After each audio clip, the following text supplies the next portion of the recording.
If you live in Ontario, you know the blue box. It's a staple of our kitchens, our curbs, and let's be honest, the occasional household argument over whether that peanut butter jar lid should stay on or come off. That's so true. Well, stop arguing because the rules are about to change in a really big province-wide way. They absolutely are. We're diving deep today into what our sources are calling the biggest overhaul of Ontario's recycling system in, well, decades. This isn't just a small tweak. No. This is a fundamental structural transformation of who pays for and who actually manages the entire recycling process. Our mission today is pretty straightforward. We're going to unpack this transition to something called Extended Producer Responsibility, or EPR. We need to clarify what it means for finances, but I think most importantly, we're going to walk you through the new, exact, standardized rules for how you prepare your recycling every week. And the core of this change is really about shifting the burden.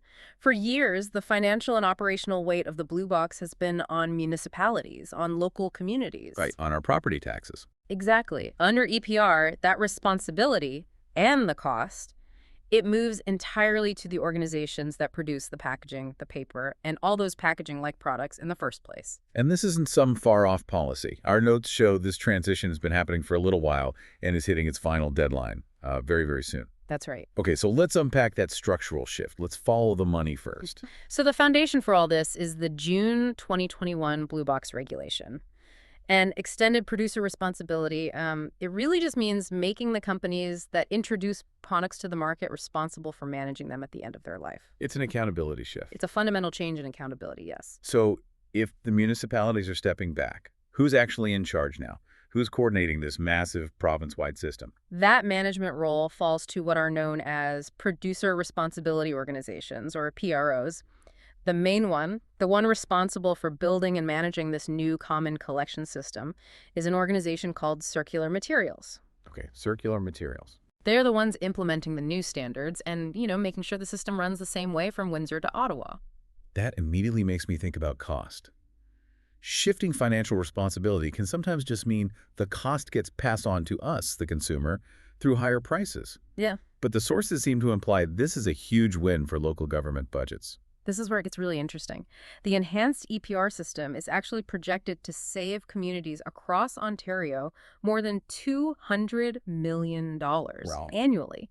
That's money that municipalities were spending on collection, on processing. I mean, this financial relief for local budgets is massive. $200 million. That's a staggering relief for taxpayers. Now let's talk timeline. You said it's been phasing in, but when is the absolute deadline? When is every single community in Ontario on this new system? The 3-year transition period, which started back in July 2023, is almost over. The entire process will be fully complete, and the new standardized system will be operational everywhere on January 1st, 2026. That is right around the corner. After that date, the blue box is entirely the producer's responsibility. Let's pause on that, though. The implication of that financial shift. If the producers, the companies making the toothpaste, the cereal boxes, the takeout containers, if they are now paying for the entire collection and recycling process, does that change how they design the product in the first place? It absolutely does. And that's the key structural point that goes way beyond just cost savings.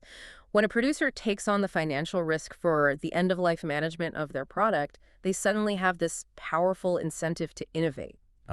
They're motivated to design packaging that is, lighter, uses less material, and crucially, is easier and cheaper to process into a new recycled product. It just drives the whole market toward efficiency. So the complexity of recycling becomes the producer's problem and hopefully their inspiration. That's the circular economy in action. Right. But for us, for the residents, the most important part is knowing how to sort our materials correctly. We have to maximize the potential here. And that relies entirely on us getting the preparation rules right. Precisely. Yeah. The system can only process what we deliver to it correctly. I mean, compliance at the bin level determines the quality of the recycled material, which in turn determines its value in the supply chain. Okay, let's start with paper products. Cardboard is the big one. We all know we have to flatten it, but now there's a new rule about size that honestly feels like it's going to cause some confusion. You're touching on a really critical detail, and yes, it is very specific.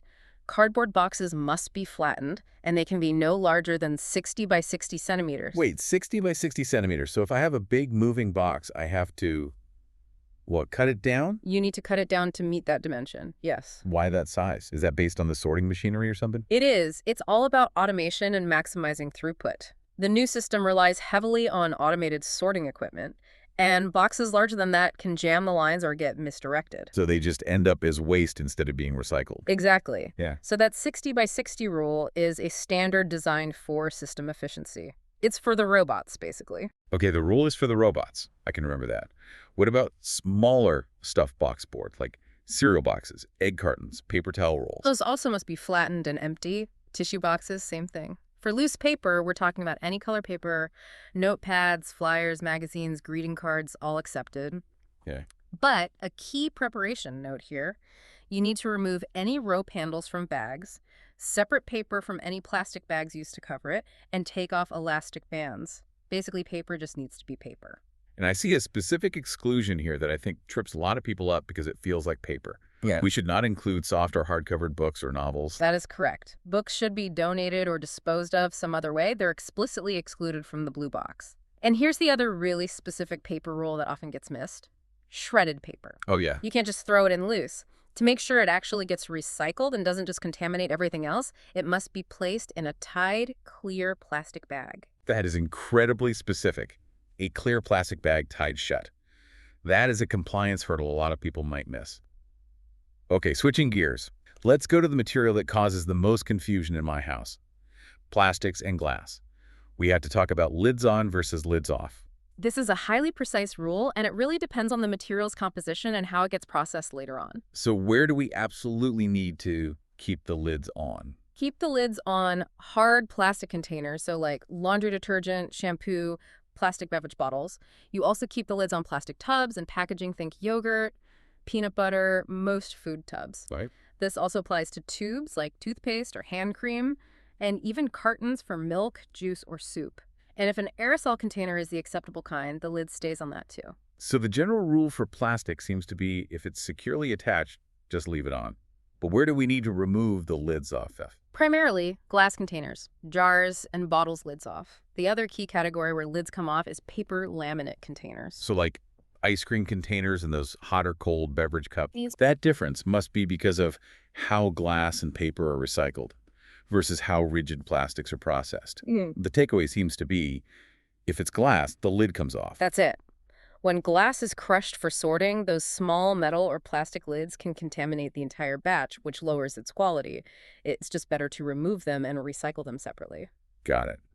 Now, for some specialized materials that are often tricky, foam packaging like meat trays and takeout containers is now accepted, which is a big change from the old system. It's a huge enhancement, but with foam, preparation is vital. If you're recycling a meat tray, you have to remove the film wrap and, importantly, that absorbent pad completely. Then rinse it, I assume. It needs to be empty and free from food residue. Yeah.